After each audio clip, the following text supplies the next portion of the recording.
in the beginning of the week was a bad week for the New York Jets. Everybody's been talking about Carl Lawson being the importance of free agency for the New York Jets. They needed a pass rusher. They needed a guy that can get at the quarterback on the defensive end position on either the right or left side. Adding Carl Lawson, a 26-year-old kid who looked really good in his first 3 years with the Bengals, up for a contract. The Bengals decided to let him go, and I believe was the more underrated pass rusher that was available this offseason. And the Jets made a move. They paid him $40-something million. They brought him to the team, a very good team-friendly contract. Carl Lawson was training hard. Everybody, Robert Saleh, you heard from the different coaches, defensive coaches, stating that the best player on the field for the past couple of weeks has been Carl Lawson. He's a beast. He can get at the quarterback. He's mean. He's tough. He's a leader. And then Carl Lawson was practicing with the Green Bay Packers, and he fell to his knees, and he couldn't get up. And he was crying, and he was in so much pain. He was picked up and brought to the hospital and dragged off the field on stretcher. And what happens? He gets an MRI. Adam Schefter was the first person to report this, that it was a ruptured Achilles tendon, which means he's out for the season, could be out for at least 10 to 11 months. I like what Carl Lawson says. This isn't going to end my career. This isn't going to end me. This is going to push me even further. I mean, he's 26 years old. If anybody could do it, it's a 26-year-old beast of a man that loves the gym and loves to push himself to the brick. But losing Carl Lawson for the season really sets the Jets back. A 4-3 defense, you need that edge rusher. You absolutely need that. You're not going to have Vinny Curry in the first game of the season against the Carolina Panthers. He's out for the first game, so he won't be back until game 2, I think it's against New England. So who are you going to start on the edges? Now, we all know who's going to be in the middle.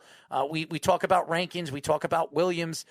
But Williams is coming back from an injury, a foot injury. He's probably not going to play for any of the preseason games, maybe one, get himself on the field. So it's going to take him a couple of weeks to figure out the Robert Saleh defense. So you think about it, the Jets are starting off really with a challenge. Not a challenge. You're a handicap. Going against the Carolina Panthers and their former quarterback, Sam Darnold, in week number 1, the Jets are going to be handicapped at the defensive end position. That's why I say a challenge, because now Robert Saleh is going to have to do a lot of different things with his defense now. They have the interior guys already. They have the middle of the field pretty much covered, assuming Marcus May gets signed or placed amidst the contract negotiations. He's playing. Yeah, I haven't heard anything that says otherwise, so I think he'll be fine. Mosley looked good in his first preseason game against the New York Giants. Looked really good. Snaps he played. So the middle is fine. It's just the edges. Can they get enough with the edges? Whether it is Vinny Curry, whether it is some of the youngsters that they have. And again, Robert Saleh is going to have to maybe do some creative things blitzing-wise.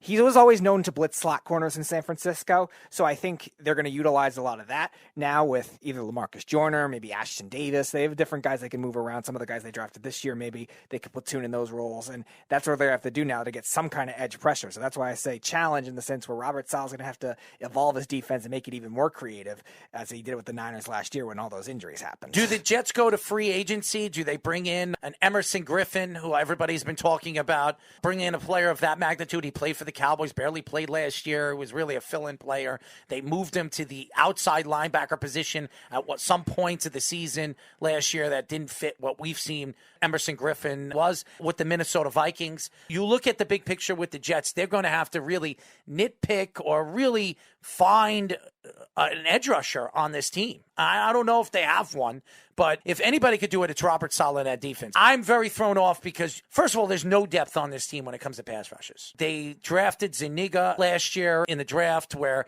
I think a guy like Douglas, he really liked him. And last year and in the second half of the season, even with Adam Gase, we saw glimpses of what this kid could be. And he's had a very good preseason training camp. So Zuniga could actually win the job.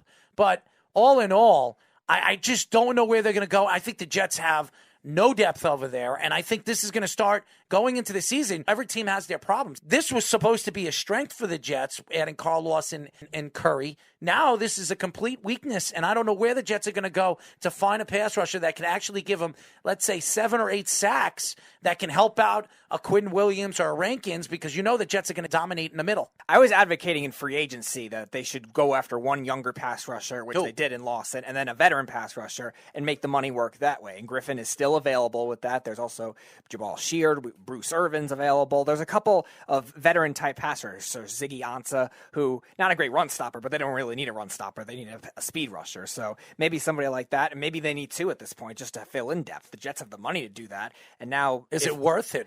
Is Joe Douglas willing to do something like that? Now, maybe a one-year deal would fit what Joe Douglas needs until next year, because Carl Lawson will be back sometime next year. I don't think he's going to start the season next year either. Right. And you also have to see, too, if those other guys play well, too. So maybe they sign one veteran pass rusher, and maybe Zuniga starts on the left side or something like that. Let's say it's Griffin. Griffin starts on the right side, and let's say Zuniga starts on the left side and he plays well. Then maybe you don't have to sign a second one. But if Zuniga struggles, or maybe they take somebody else out and he struggles, then maybe you have to get these guys. Because there are also going to be other guys that get hurt across the league, too, where Ziggy Ansah or Bruce Irvin could get signed by other teams too, and then all of a sudden you're going to lose out on it. So I would probably just try to stick to sign one and maybe trust with what you have because of Salah's defense. So going into the season, the Jets are handicapped, and they're going to have to figure this out. Now, Robert Saleh is a defensive-minded coach, so if anybody's going to figure this out, we saw him do it with San Francisco last year, it's Robert Saleh. He will figure this out. It scares me knowing that you have 17 games this season and you have no pass rushers on the outside, and Vinny Curry is going to miss the first game, and Vinny Curry is an old man. He was really a fill-in. Now, is he an underrated pass rusher? Absolutely. Vinny Curry is a very good pass rusher. He played all those years with the Eagles. He was a big part of why the Eagles won the Super Bowl a couple of years ago. He was a big part of that defense. But he's 32, 33 years old. He is not 26-year-old Carl Lawson, where you expect him to be very important on the edges for the New York Jets. I just don't think the Jets are going to be able to find that in free agency, and hopefully they have one guy or two guys on that roster that can help out in that position. But what we saw with Zach Wilson in the game number one was quality passing, third down passing, and I thought Zach Wilson, even though he only played, I would say, 3 drives, he looked really, really good. 6 for 9, 61 yards, 3 third downs. One of them was a 3rd and 6. He looked really good. 3rd and 14, I think, was one of them, too. Mm-hmm. So he looked really good on third downs, and that's what you want to see with a rookie quarterback. So he was very impressive with his accuracy. He was the most accurate quarterback in game number one. I know he played the Giants, and there was a couple of starters on the Giants defense that wasn't playing. The Giants' corner depth is good, though. It's not like you're facing scrub corners completely either. No, the Giants have a very good 3 or 4 good corner tandems, and they brought a couple of corners in the offseason as well. They just traded one, too, and Yadam, who I liked last year, but now with all the depth they have, especially now signing Adoree Jackson, they might not need him anymore. Yeah, and I think when you look at the Giants didn't start any of their big starters. Daniel Jones didn't play. Saquon Barkley didn't play. Kenny Golladay, who can't stay healthy, didn't play. And a bunch of their top-end defensive players, too, didn't even play. So even though the Jets did start a lot of their starters, the Giants looked really, really good. I can't take shots at the Giants because it's game number one, preseason game number one.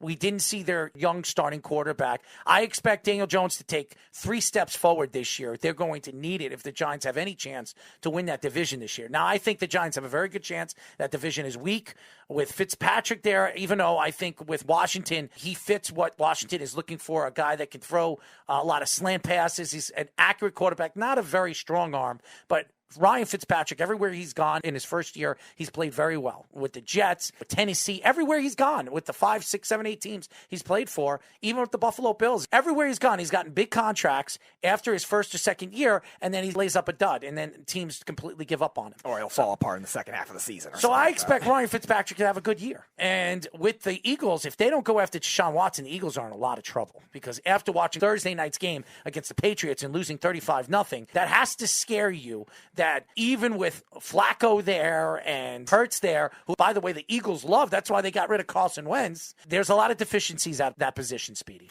Yeah, the Eagles now are in a position where they kind of have to take that kind of chance. They have the extra draft picks that they got from Miami when the Eagles traded back to 12 and then eventually traded back up to 10 to get Devontae Smith. And they're now needing somebody that could throw the ball because the Eagles have a lot of receivers, they have tight ends, they just don't have a lot of the other core positions in place with that offense. Going back to the Giants, though, the one area that concerns me with the Giants, though, is they did have some offensive line starters that played, and they didn't play as well as they should have in that, and that's a little concerning. When you look at the right tackle position, a big question mark, the inside, a big question mark, and they should have never lost Zeitler in the offseason. Yeah, and a lot of those other replacement guys did not play well in that game, and that's a little concerning. Now, the Jets, again, they have some interior guys that were good, but again, again, the Jets didn't play their starters the whole time either, and they were still getting some kind of pressure. I think it was Bryce Huff, I remember correctly, that got 2 sacks in that game for the Jets on that right side against the Giants starting right tackles, and none of them really could do well. You're right. I think the rest of the skill players played well. The receivers were fine. The defensive depth was fine, but I'm a little worried with the offensive line for sure.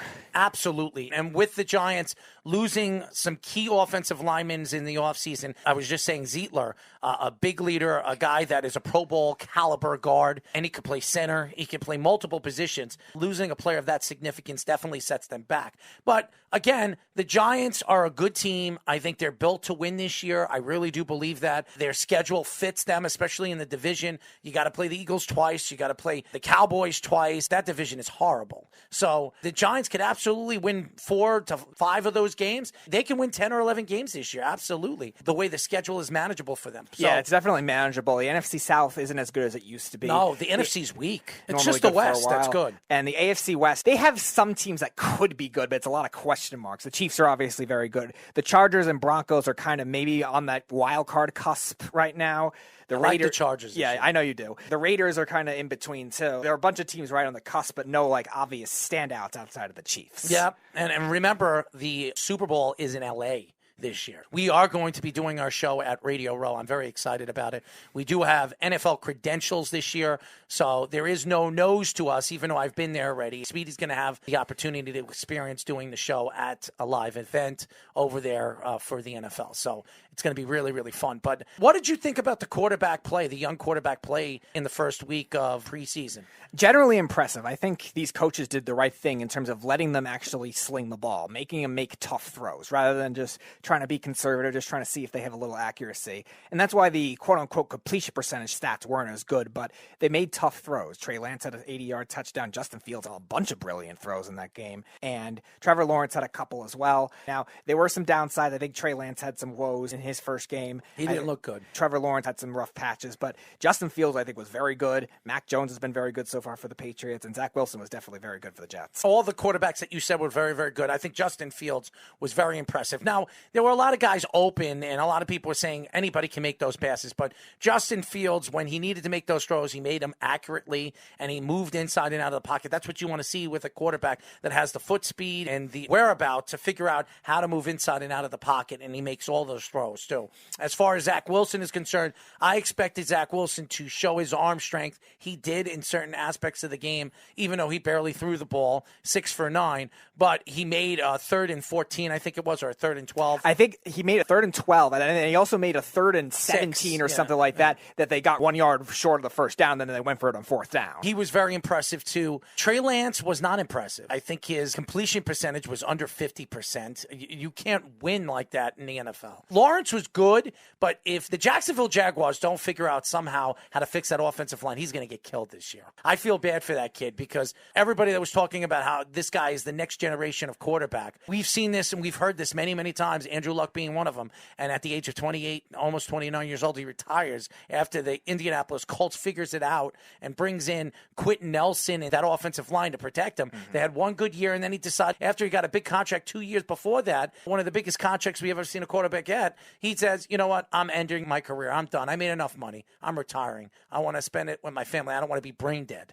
So it's interesting that players are now retiring at a young age. Patrick Willis retired at the age of 30. These guys are all retiring, all these top-end players, because they're afraid of CTE and the injuries. They'd rather keep their money that they made and be able to walk and play sports with their kids, their sons, their daughters, than not be able to walk 20 years from now because of the injuries they retained playing sports. So it's very interesting. So far, preseason has been very interesting as we are watching preseason games throughout the next couple of weeks, and then the NFL starts September 9th. Buccaneers and Cowboys. That'll probably be a Super Bowl champion. That'll probably be a blowout knowing the Cowboys defense. Well, we'll see. If the Cowboys can get that offense moving the way I believe it could be, I think they can cause a lot of problems against certain defenses. So I don't know defensively how the Cowboys are going to be this year, but offensively, they have some really good players. I'm just saying, good luck with that secondary going up against all the weapons Tampa has. Look at the weapons that the Tampa Bay Buccaneers are going to have to go against. I mean, CeeDee Lamb looks like a beast. I haven't had an opportunity to watch Hard Knocks yet, but everybody that's told me he looks really good. Gallup is a guy that is going to be a free agent next year. He's going to want a lot of money, so you expect him to have a very good season like he did last year. And obviously, Amari Cooper and Ezekiel Elliott, hopefully he finds his way